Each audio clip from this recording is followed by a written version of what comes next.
you can get very distracted with a lot of different things. And there are a lot of people in LA who want to be screenwriters. And when they say they want to be screenwriters, I think that they like to put on and project that they are screenwriters because it's pretty low stakes. What do you have to deliver? No one wants to read your script as it is. And so, oh, I'm working on the screenplay. I've been working on that thing, and it just goes on, and no one's going to question it. Oh, he's a writer. Writers have their own thing. It's ethereal. I think what you showcase on your social media and definitely in the course is that there's a producer. You have to be a producer, or excuse me, you have to be a professional. And the professional works every single day. They show up, they put in the time, they put out work, they finish things, they move on. And those are the people who make progress. You're listening to Screenwriters Need to Hear This with Michael Jamin.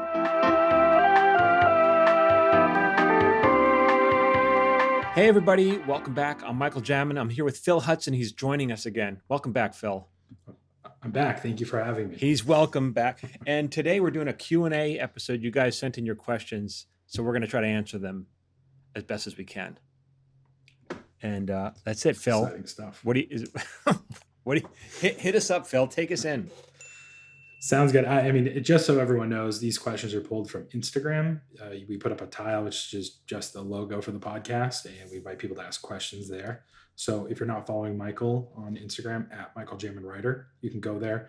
And every couple of weeks, we put that tile up so people can leave their questions there that you're not answering elsewhere. And we got some good ones, I think. While you mentioned that, before we jump into that, by the way, so yeah, I'm doing a show in Boston in November 12th and 13th. So if you're in the Boston area and you want to hear this, go to michaeljamin.com/live and you'll get more information on that. And I'll plug it at the end one more time. But okay, Phil, hit us with those questions. Sounds good. First question is a question that was asked during our last Q&A, but it was asked on YouTube, so I missed it. This is from Christina M. She's in your screenwriting class. Oh. And I'm paraphrasing the question here. She asked it a couple different ways. Effectively, she said, we see heroes of the writing world like Hemingway who used alcohol as a writer's fuel. And people like Jordan Peele openly discuss using marijuana in the creative process. What role does alcohol or other substances play in the creative process? For me, none. I mean, anything like that would put me to sleep.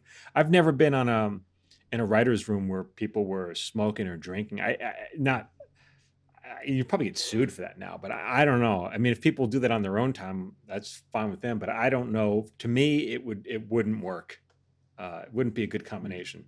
Got it. Yeah, for me also, I abstain, so I have no feedback to give on this. I do know people who do participate, and it does help them.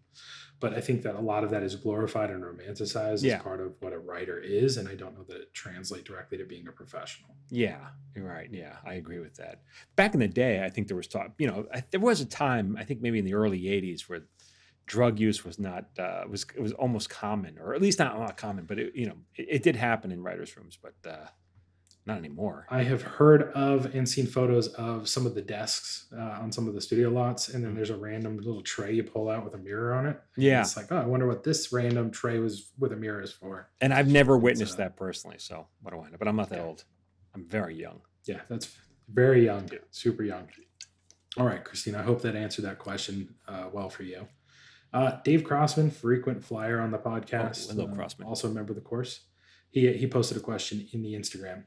There are grumblings that a lot of rooms, especially mini rooms, on streamers are upper level only or very close to that.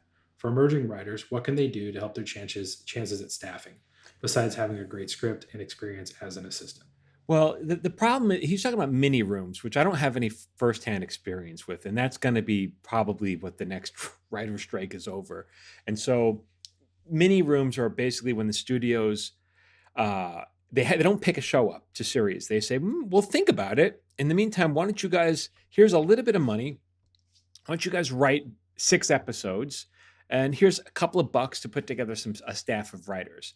And everyone's getting paid a fraction of what they should get paid. And then the studio, after reading these 6 episodes, decides what the fate of the show is, even though we're doing all, and I've never done this before, but the writers are doing all that work. And honestly, I think it's absolutely awful. And I think writers are desperate and they're hungry for work. And so they're really put in a position where, what am I going to do? What am I going to say no?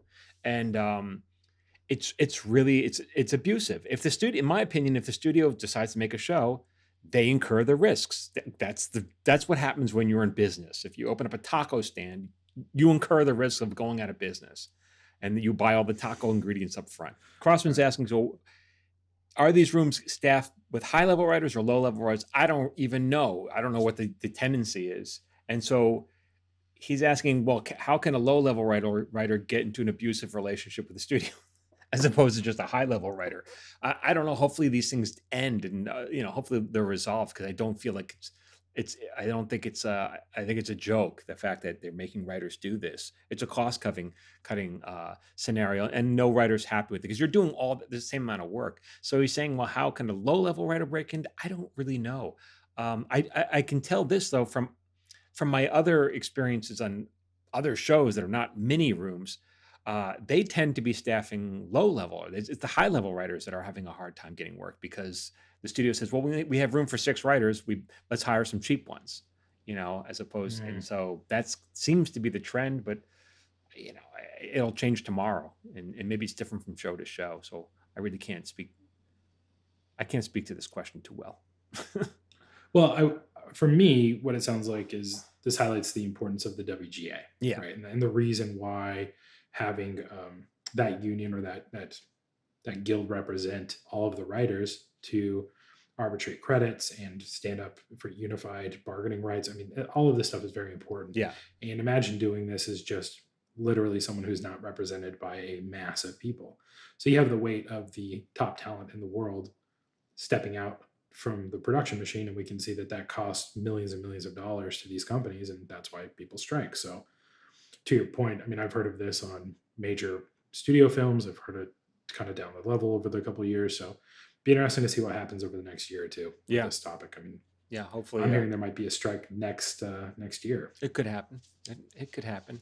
You got to threaten strike. Happen. You have to threaten strike. If there's no threat of strike, you have no negotiating power. So at the very least, Right. Well, awesome. Okay, and here's another question. I'm sure you've answered many times on the podcast and in your Q&As, but I think it's important to talk about again. Yeah. Not spelt Dylan on Instagram. What contests do you recommend? From what I understand, I've never entered a contest, but I understand that there are a couple of big ones. That the Nichols competition is worth it. Maybe the Sundance. Maybe the Blacklist competition. Right? They have one. Austin. So there are a handful of big ones. But I suspect the smaller ones that you've never heard of. Some people are trying to get me to do a contest. I'm like, I'm telling you, I just told you, you don't want the small ones. You don't want me doing a contest. That would be just a money-making thing for me, and it wouldn't help you. Yeah. And we dove into this in one of our earlier podcasts, like maybe episode 5, I want to say. But in that episode, we talked about my experience on the indie side of this. I did a lot of indie film festivals and volunteered at things like Sundance. A lot of those contests are being read by the Phil Hudsons in film school, making decisions and determinations about screenplays. Yeah. And at the time, I felt like I had a good opinion about what a good script was. But flash forward 7 years, I had no clue. Yeah. I had no clue what a good script was. And I'm sure I'm going to think the same thing about myself 7 years from now. Right. So those are the people making those decisions about the fate of your script. And so I don't know that I'd take a lot of clout or respect from the opinions of those smaller film festivals. Someone asked me a question about coverage, saying the same thing. Which coverage, sir? He got coverage from 3 different. I don't know. Is that one of the questions you're going to talk about? Also? It's one of the questions. It's again something we've talked about before, but again, it came up, and I think it's because your audience has grown pretty dramatically. So a lot of people have missed out on some of this early conversation we had almost a year ago. Yeah. And so it's another one. Is it worth getting script coverage? So this one guy I saw in particular, he's like, I got coverage from 3 different. I got and they're all contradictory. What do I do? Like, well, what did you expect? Who's giving you coverage? They don't know anything. They're not getting paid well. These are people who are not industry insiders. If they were, they wouldn't be reading script coverage. That's not, so if you can find someone, this is what you get what you pay for. If you can find someone who has maybe retired, who has a long credit history, and now longer is working as a writer, if you can get them to read and give you coverage or, script analysis, that would be worth it.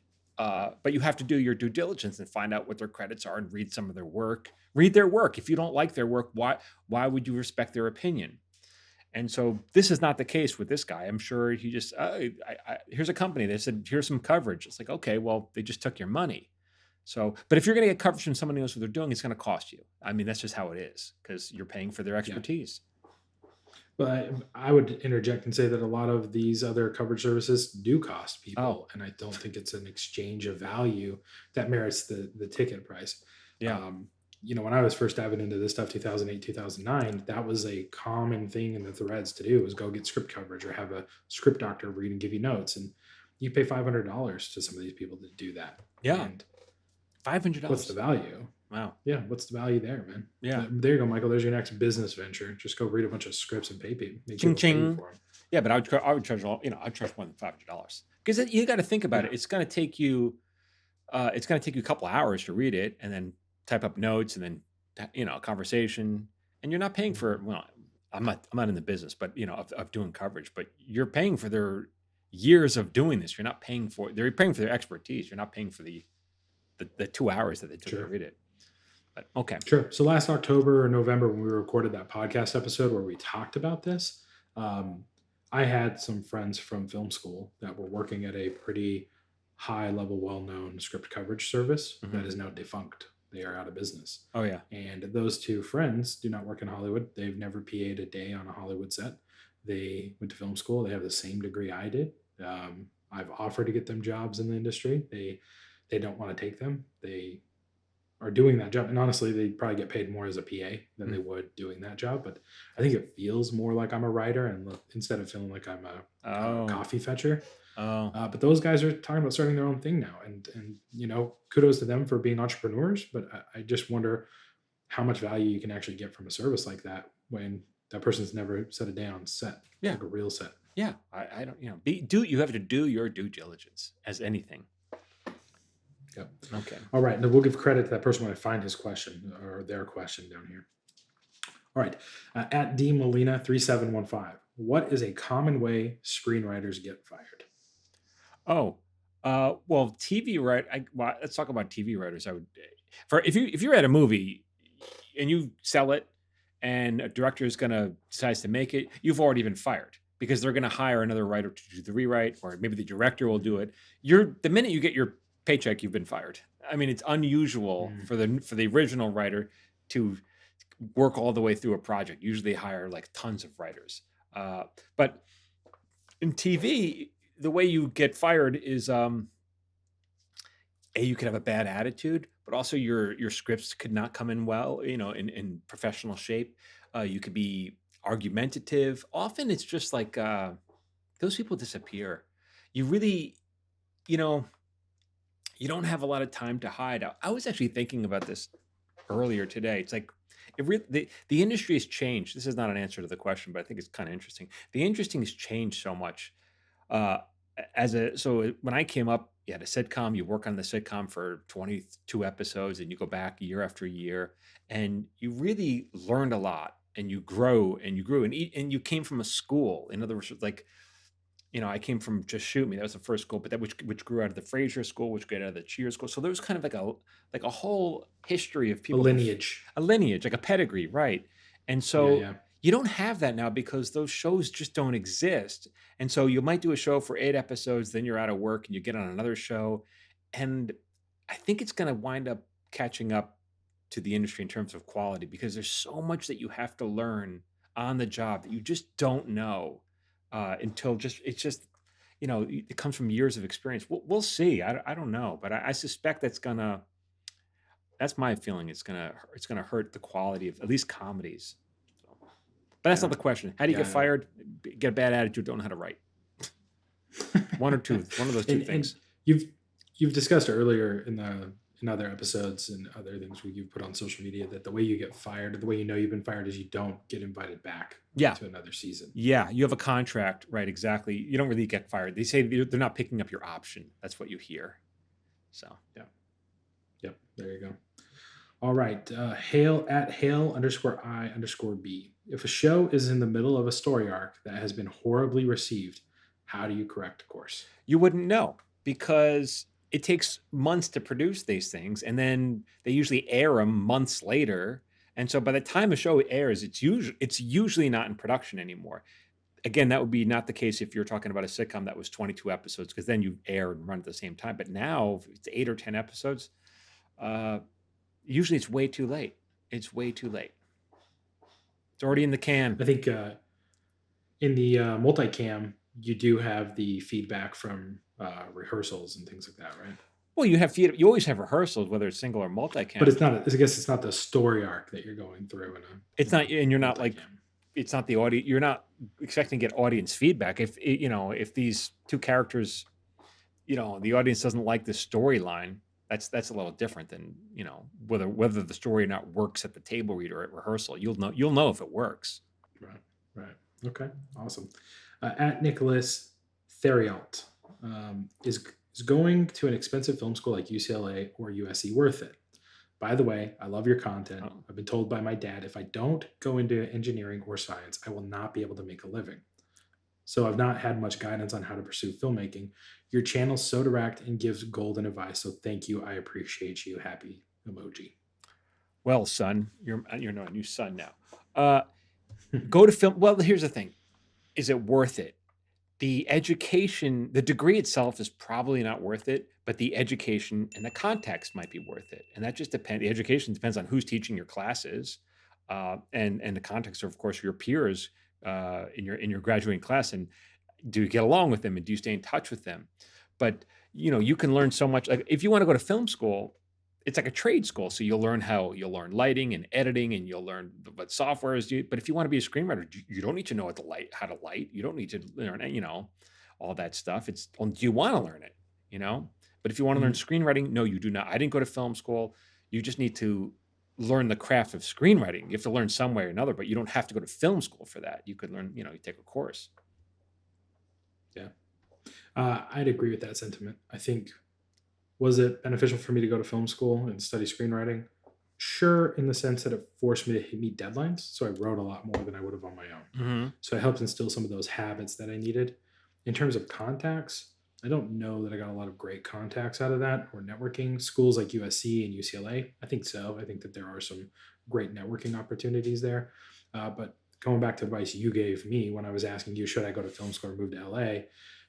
What you said was, well, if you get a master's degree, at least you can teach college at some point. That's right. And so If that's also, if it doesn't work out for you, but that's also part of the problem. So you may go to a college where someone has a master's degree teaching you, but they don't know because they haven't done it. So you Mhm. really got to find out who's teaching your classes, and you can find that out online. You can find out, I'm sure they tell you. Right. Yeah. I think definitely look it up. I had multiple screenwriting teachers. One of them was an old retired curmudgeonly guy who wrote a bunch of films in the 80s that were very, very popular. And I got the most out of that class. Interestingly enough, a lot of the younger people did not like his class because he was pretty curmudgeonly about the feedback he gave. Yeah. If he didn't like it, he told you. And a lot of the other teachers would kind of stoke the ego a little.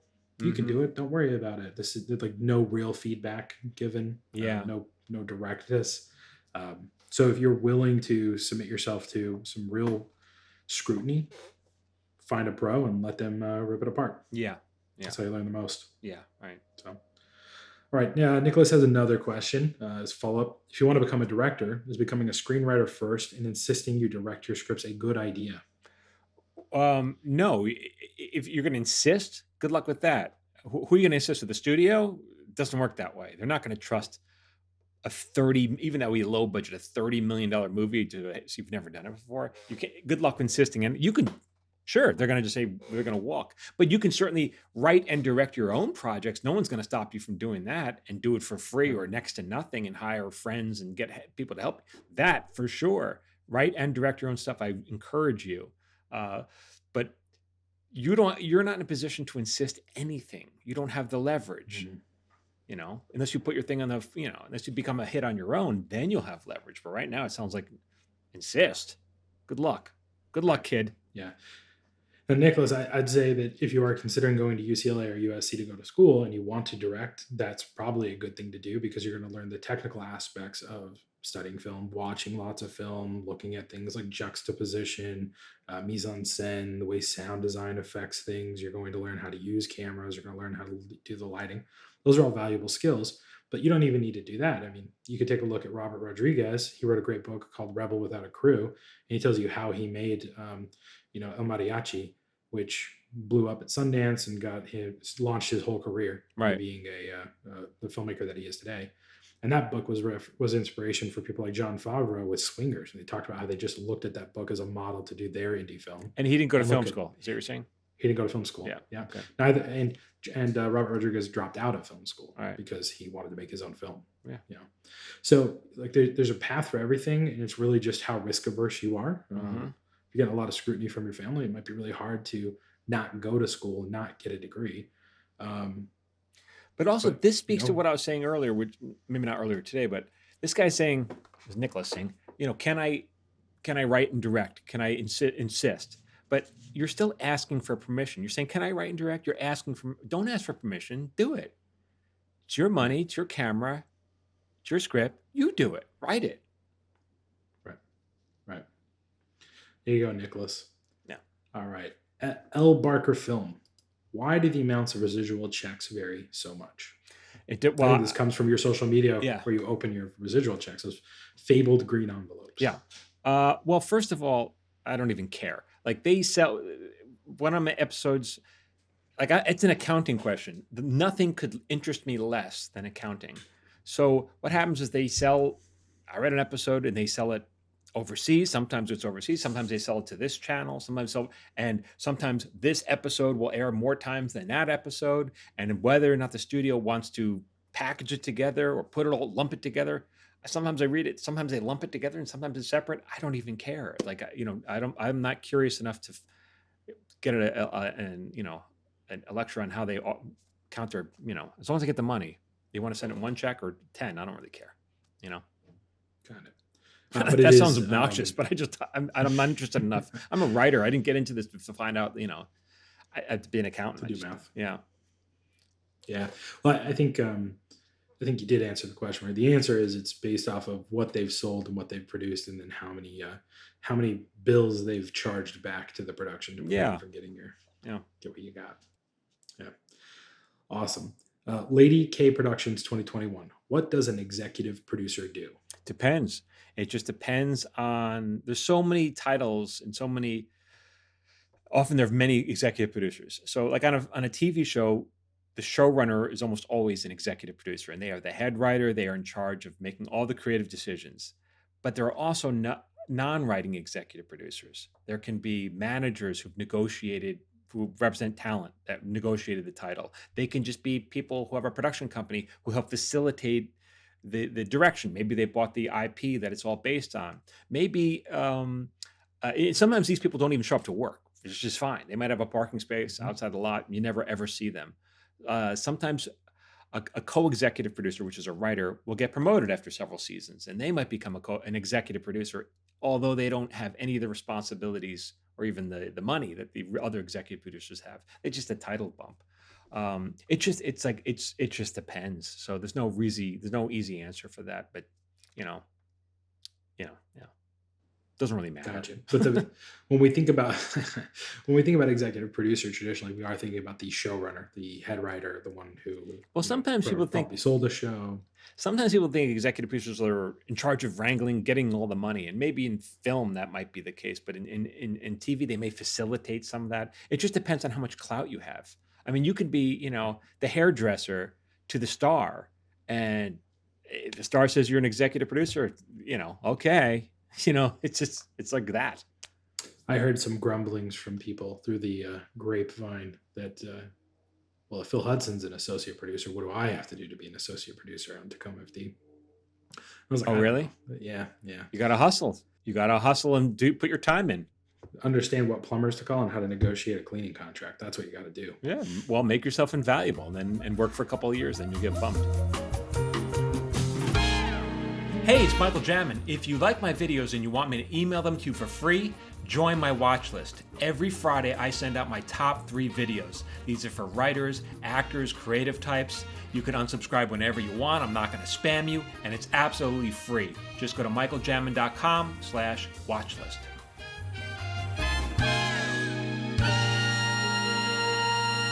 All right, the Chongo Bongo, which is a pretty great name. I'm seeing a lot of programs now that try and tell 2 stories at a time. Story A, which takes place in the present, story B, that is usually told in the form of a flashback. Mm-hmm. What's your take on this style of storytelling? Is it gimmicky or legit? I personally find this annoying. You do or they do? They do. They They do. do. I don't know if it's End even a quote. gimmick. Usually those flashbacks are meant to inform the present day. So they'll like, a character will be at a crossroads and hesitate. And why are they hesitating? Flashback to 10 years earlier. They got whatever happened in the past. And so that past informs the present. Like in Lost, that's how they did it. But Yeah. maybe I don't know if there are other examples that the person hasn't mentioned. So I don't know. But I don't think it's gimmicky.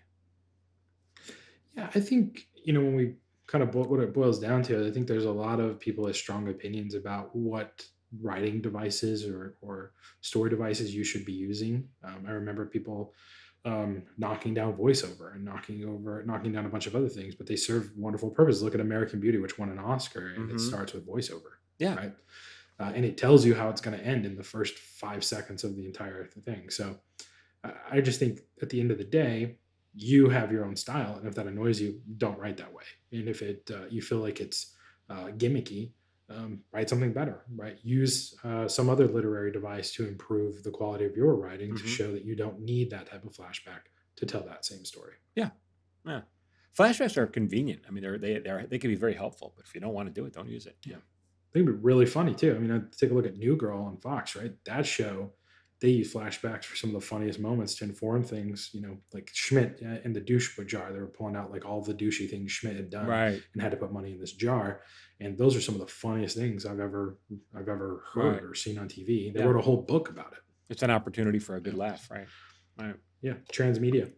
I mean, they literally wrote a book about it, which you should look up. I think it's called the Douche Journals. It's pretty funny. Okay. All right. Carter Callahan. More recently, I've been seeing a lot of movies that lean more into symbolism and try to provoke the audience into finding an underlying meaning. What are your thoughts on symbolism when writing? And do you think we as screenwriters should be looking for moments to showcase that in our scripts? I don't know if I have an opinion on that. That sounds complicated. Yeah. I don't So, know. so I read this and I was like, shouldn't we always be using symbolism in our scripts to speak to things? I mean, and Um, this speaks to the reverse engineering of scripts that you've talked about, right? I think episode one we talked about in my screenwriting classes in college. They would have us take a stopwatch and time scenes of an episode we were going to write a pilot of, and kind of reverse engineer what the story was like, how many scenes you should have before an act break, right. all of those different things. And you're like, I don't see how that's valuable at all. That's like, you're reverse engineering a script. Instead, you could just learn story structure to Right. know how to do that. Yeah, I don't think that would be And helpful. that's what this speaks.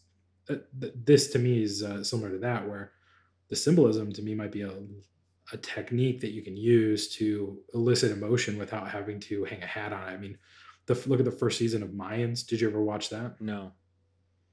Yeah, it was Mayans, which is a spin-off of Sons of Anarchy. They literally have an animal at the front at the beginning of every episode, and it represents some core object or thing that's going to happen in that episode. Hmm. Right? So it's a coyote. Well, coyote's the trickster. Like, oh, there's an owl. There's wisdom.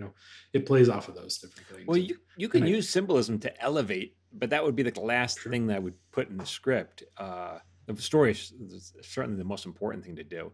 Uh, yeah. Do you have to do it? It sounds more of a drama thing than comedy, but yeah, go Yeah, for it. I agree with you. But I think your point is like you have to understand what the story is, what the theme is, all Mm, of these, what the emotional tone of the show is, and then mhm. that will invoke the symbolism you should use to make your user or your end user feel that. And so much of that is mise en scène, right? So that's set design and set Yeah. deck, Yeah, exactly art right. department stuff they're doing. Hmm.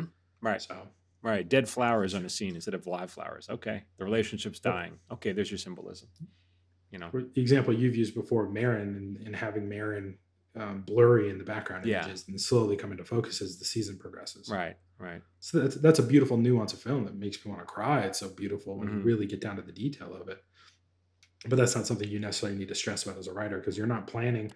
You don't need to describe every single thing in the room. You need to Right. just highlight the things that are most important to the scene. Right. I think once you become a filmmaker, you can concentrate more on that. But right now, if you're just writing scripts, the first thing you got to learn is story structure. There you go. Awesome. Gladden_sane. Pretty long comment here, but I think it's a really interesting question. Hey, I'm a writer who initially started screenwriting after life experiences of mine were covered by Vice, and several producers approached me attempting to secure my life rights. Okay. One producer gave me the motivation to actually write the story myself, which set me on the path to becoming a writer. and I've since written several other pieces. My issue currently is that this producer has some pretty troubling personal issues, and I don't think he's viewed too highly in the industry. He advised on a few things and gave critical feedback, which is valuable, but I feel like at this point he's more or less holding these projects back. Is there a process for detaching an executive from a project as an unknown writer? How do I go about finding new representation? Is it easier to detach from this person if I find someone more stable to work with? Thanks so much. Well, first of all, let's be clear. He's not. This producer is not your representation. That's not the producer's not a manager or writer. They're a business partner. So get that. Let's be clear on the terms. They're not your representation. Uh, Also, this. I've never had to deal with this, but the story is. It sounds like the story is yours. It came from your life. It's your story. If you have a problem with the producer and feel like they're not pulling their weight, or maybe they've lost interest, have a conversation saying you're taking your project elsewhere. Just be aware that you better have an elsewhere. You know what I'm saying? Like, because they'll say one or two things. No, please give me 10 more minutes, or bye. And so, but I would leave. It sounds like it's not working right now. What you don't owe this person anything. It's your story. Just say thank you. It's not working out. I'm going to try to make it another way. And you don't owe them anything. It's your story. If they wanted to shepherd your project and push it forward, and they're no longer doing that, they don't even care. If they're not working for you, then they don't care. So leave. Yeah, I think that you might awaken something where it spurs this person into action to try to hustle to prove to you that they want to be involved in this project. Mhm. And I think one of two things will happen with that. You can walk away and pursue other options while this person goes out and tries to do that. And if something comes of it, great, great. Uh, or they've really been so tainted in the industry at this point because of what they've done in their personal life that nothing's going to happen and nothing has changed for you. And so you can just continue to pursue other opportunities to expand your career and get these projects produced. Yeah, yeah. Just say But bye. to be clear, that's a very normal, like you said, that's a business relationship, and that happens all the time. Yeah, There are business partnerships that don't work out. Then you have to have those hard conversations, and you have to break up. It's like a marriage. You're breaking it up, and yeah. you're splitting off. But if he's But not working for you, you have nothing to lose. I mean, it sounds like he's not doing anything, so leave. You know. yep, there you go. All right, Comrade Big Body. No. It's a Russian big dude. That's what I get. Uh, can you try to break into screenwriting if you already have a 9 to 5, or do you have to bite the bullet and try to find a low-paying PA job? You can do whatever you want. I don't. There's no one way to get into screenwriting, but the problem is if you make it a hobby, if you make it a side hustle, or some people are like, can I just do this on the side? I'm a dentist. You could do whatever you want. I don't think it's reasonable. I don't. I think if you're treating like most people who want to become screeners, they're passionate about it, or they're serious about it, and they're gonna do whatever it takes to become a writer. They're gonna do whatever it takes. But if you're not willing to do whatever it takes because you're like, I don't want to lose my job. I'm a realtor. I like doing that. It's like, okay, you're handcuffing yourself. Maybe it'll happen, but it seems much more difficult to me. Yeah, You know. yeah, yeah. Look, you can get very distracted with a lot of different things, and there are a lot of people in LA who want to be screenwriters. And when they say they want to be screenwriters, I think that they like to put on and project that they are Hmm. screenwriters because it's pretty low stakes. Yeah. What do you have to deliver? No one wants to read your script as it is. And so, oh, I'm working on the screenplay. I've been working on that thing, and it just goes on, and no one's going to question it. Oh, he's a writer. Writers have their own thing. It's ethereal. I think what you showcase on your social media and definitely in the course is that there's a producer. You have to be a producer, or excuse me, you have to be a professional, and the professional works every single day. They show up, they put in the time, they put out work, they finish things, they move on. Yeah. And those are the people who make progress. I've read a lot of scripts this year from a lot of people who want to be screenwriters and they're putting in work. Read a lot of scripts from people this year who are dabbling. They got feet in the, they've got their toe in the water. They're not diving in completely, and it shows because a year later they haven't written anything else. They're still Yeah. working on that other thing. Yeah. So it's just you can make it happen. You can put in the time, but you got to treat it like a job. What do you Yeah. think it takes to be a professional screenwriter, Michael? 3, 5 hours a day? Yeah. Right. I mean, you got to dedicate. You have to really put your work into it. So Yeah, so you got 9 to 5, wake up at 6, write for 3 hours. yeah. Right? Wake up at 5, write for 3 hours. Yeah. Get to work, come back, have And a you'll get family. better. You will improve the more you write. Yep. For sure. I heard that number 200,000 words. Is that a number you've ever heard? I never heard of that. Yeah, it comes from what was it? Ted Terrosio's website, wordplayer.com. They Mhm. talk about that in one of their articles from the AOL forums. Mhm. And they said you have 200,000 bad words in you. You just have to get them out. Yeah. So if you can sit down and just pump out 200,000 words, you'll eventually become a good writer. Okay. Okay. Anyway, there you go. All right. At double R underscore R773. Oh, he's the guy. Is paying a script, or she's the woman, whatever it is paying a script consultant worth the money? We already answered that one. Yeah, it depends. Find out who they are, what they've done, read some of their work, and it might be worth every penny. But it only depends on who that person is. So I wouldn't use a service. I would find out the person. Yeah. Yeah. There you go. Awesome. At Soldier Enui, Ennui. What advice would you give to a beginner who's never written a script before? I would give you all of my advice. I'd say get on the watch list. Start watching everything, and it's free. Listen to this podcast. It's free. The YouTube channel. It's all free, and all this help is free. Then at some point you're going to have to learn story structure. You're going to have to take a class. You could take mine. You could take someone else's. Find out who you're teaching it from. Who's teaching you, and if you like them and you think they know what they're talking about, study from them, because it's not something. It's just not inherent. It's not something that most people. I know very few people who have just done it on their own. It's a craft, So it's like saying someone who's a pilot. Would you get into a plane with a pilot who's not licensed, who's never studied, who's got, would you? I wouldn't. I'd try to find someone who's done it before. Yeah. I think I think of it as an apprenticeship almost. Right? This is a trade. It's a craft, and you can sit out back with a block of wood and a chisel, and you can just go through resources and try to figure it out.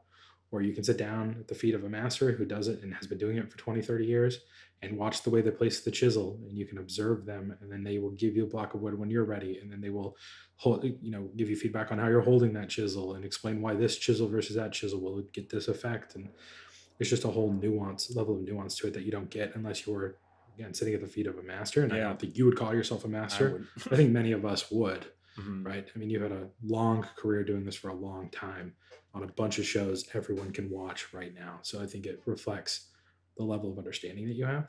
But like you said, there's plenty of other people with courses. It's just about personal preference. And you eventually just have to bite the bullet and do it. Yeah. I personally have done it a lot. I know Dave Crossman, who we talked about earlier, asked a question. He's done it a lot. We've had lots of conversations about the value of a lot of the different courses that exist out there. And he and I would both agree and tell you that the best course to take is yours.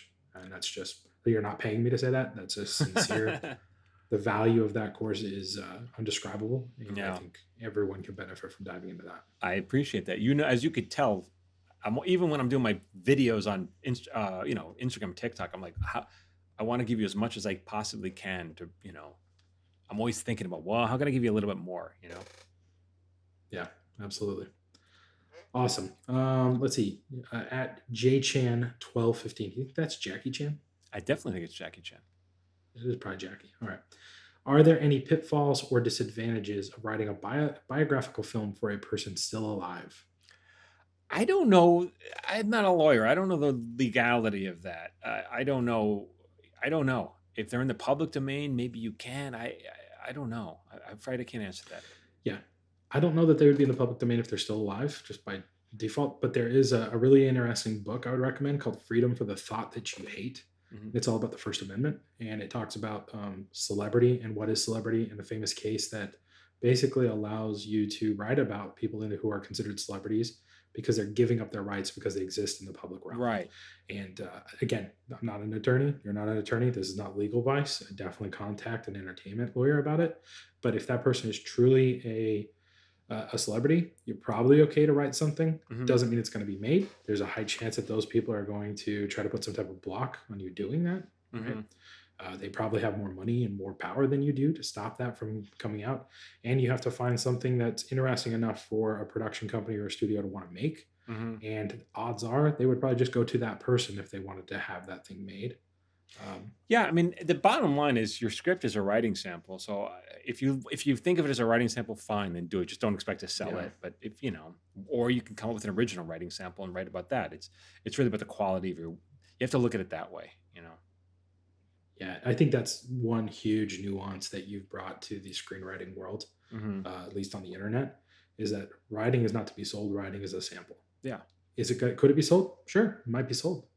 But you're encouraging us all to write things at a level that could be sold, but understand that this is just proof that you can do the job so that you can have a career as a writer. Yeah. And that's what we all want. Yeah. We all may have ambitious goals of being showrunners or being mega producers, but at the end of the day, you got to know how to write and you should prove that. I was just because I post so much, I get targeted now by other, screenwriters, and so I get targeted by a clip from Aaron Sorkin talking about finding the story, and it's just so funny to hear him talk because it's like I've never worked with him, I've never studied from him, but we're saying the same thing, and it's not because I'm no Aaron Sorkin, but it's because any working writer would kind of tell you the same thing. It's like, this is just what it takes to be a writer. This is how writing is done. So, Yeah. Yeah. It's like you said, man, it's a craft. yeah. Ultimately, you end up at the same place. All right, a couple more questions here. The end to the beginning. Is screenwriting something you can graduate from, or will there always be something new to learn in this field? Oh, you always get better. I mean, it's not, yeah, I mean, you always can improve, but yeah, I don't know but even if you graduate from it, even if you graduate from film school with your degree, it doesn't mean you're good. You know what I'm saying? Right. Yeah. I think that what the question is, do you ever hit a threshold where you are a grandmaster and know everything? No. And, I tie it back to like anything, but for me, it's like Brazilian Jiu Jitsu is a really strong example of this. It's a martial art, just like any other martial art. And there are a series of belts you go through. You're a white belt, which means you know nothing. And then you get a stripe. This means you know a little bit. And then you get a second stripe, which knows you a little bit more.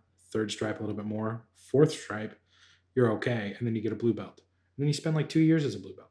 And then you spend 5 years as a purple belt. And then you spend 2 years as a brown belt. And then you become a black belt. And you're not done. And you think black belt's enough. But then you start getting stripes on your black belt. Yeah. And it might take 20, 30 years until 50 years into your career, into your journey of being a jiu-jitsu player, you get a master level red belt. And there's like 15 people in the world who have that. Oh, wow. And those guys are still learning. They're 70 something years old and they're still learning Yeah. how to do it. They're getting better at it because it's just, there's nuance, it changes, it shifts.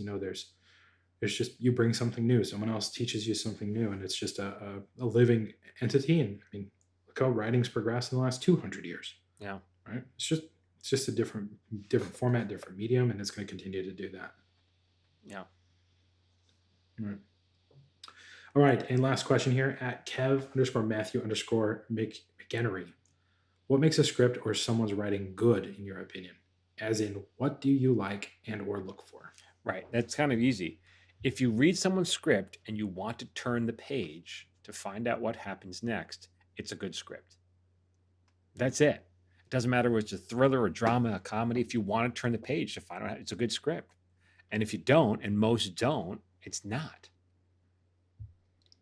There you go. Yeah. Yeah. That's it. Do you want to turn the page?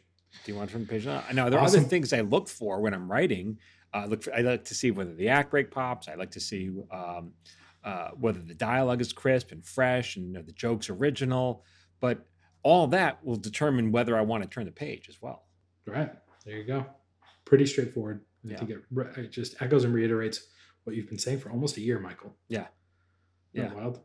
Yeah. There you go. We've been doing this for almost a year. Amazing. Speaking of a year, Phil, I'm going to be in Yeah. Boston. What is that? What a clunky segue. I'm going to be in Boston Paul performing. Revere. It's Paul Revere, right? Yeah. That's the Diane. I'll be in Boston performing my one-man show, A Paper Orchestra, at the in Amesbury, Massachusetts. Not Boston, but Amesbury, which is just north of the city. And November 12th and 13th. For tickets, you can go to michaeljamin.com/live. It's a small, intimate venue, so don't wait until the last minute. The same thing when I did the show in LA. People were like, "Oh, it's already sold out." I'm like, "Yeah, it's sold out. You got to get there. It's going to sell out, so you have to get there. Get them as soon as you can if you want to come see me. I'd love to see you. It's an hour-long show, followed by a Q&A. We get to talk about the work, And if you're in the Boston area, come see me. That's great. Outside of that, just the normal places, they can find you on social media at Michael Jamin Writer. You've got a bunch of freebies you give away. You talked about the watch list at michaeljamin.com/watchlist. You've got the free lesson for anyone who's, who was this? Whoever was asking about the new film, Soldier Inui. You can go to at michaeljamin.com/free. Anyone else can go there too. And you teach 3 really important principles of storytelling in that free course. It's a free lesson, which I highly, highly recommend. If you haven't heard me say that on the podcast yet, go there. And then obviously you have the course at michaeljamin.com/course. Yeah. Which, again, cannot oversell that to you. I might take it. All right, everyone. You got to freshen up, Michael. Yeah, freshen up. Thank you so much for listening. And until next week when we drop a new episode. Keep writing. Keep writing. This has been an episode of Screenwriters Need to Hear This with Michael Jamin and Phil Hudson. If you'd like to support this podcast, please consider subscribing, leaving a review, and sharing this podcast with someone who needs to hear today's subject. For free daily screenwriting tips, follow Michael on Instagram, Facebook, and TikTok at Michael Jamin Writer. You can follow me on Instagram, Facebook, and TikTok at Phil A. Hudson. This episode was produced by Phil Hudson and edited by Dallas Crane. Until next time, keep writing.